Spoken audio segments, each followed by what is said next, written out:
Attendez, j'ai pris des notes. Avant de faire ma proposition, je vous raconte une petite histoire.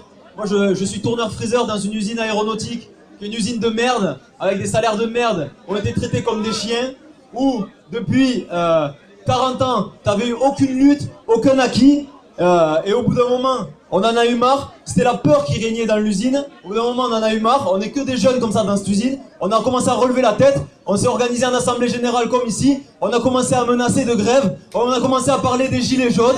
On l'a mis sur la voiture. On a commencé à dire qu'on veut des hausses de salaire. On veut pas être traités comme des chiens. On a commencé à faire tout ça.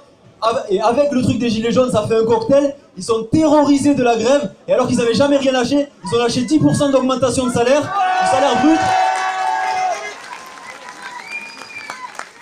Et je suis très heureux de vous raconter ça maintenant. Donc ça, c'était avant la proposition. Pourquoi je vous parle de ça? Parce que je pense que dans le pays, c'est généralisable. Je pense que ils sont tous terrorisés par la grève. C'est pas que mes patrons à moi. Ils sont tous terrorisés par la grève. Et je suis sûr que tous, ici, ce dont on rêve, quand on parle de bloquer l'économie, de 68, etc., on rêve qu'il y ait une grève générale dans le pays. Une grève générale.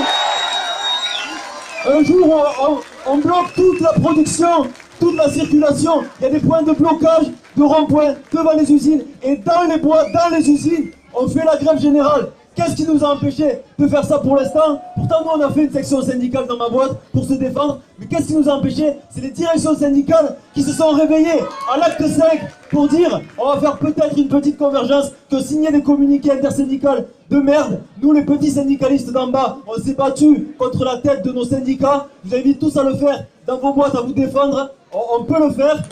J'ai presque fini. Et je pense que le mouvement des Gilets jaunes, il a commencé à faire reculer Macron sur certaines choses, même si c'est des petits reculs. Il l'a fait reculer, il a mis une leçon au mouvement social, il a gagné la légitimité d'appeler lui-même à la grève générale, de l'exiger aux directions syndicales. Je pense qu'on peut, et moi je propose, et si je fais une proposition, c'est pour qu'elle soit votée, vous vous démerdez comme vous voulez, vous l'écrivez sur les papiers, j'en sais rien comment elles sont votées les propositions ici à l'Assemblée Générale, mais c'est pour qu'elles soient votées, qu'on appelle, on exige la grève générale dans le pays à tous ceux qui sont sans syndicat, les syndicalistes à la base, chaque structure, ils doivent faire des appels à la grève générale début janvier. Je pense qu'on peut faire une grande journée de grève générale. J'ai fini.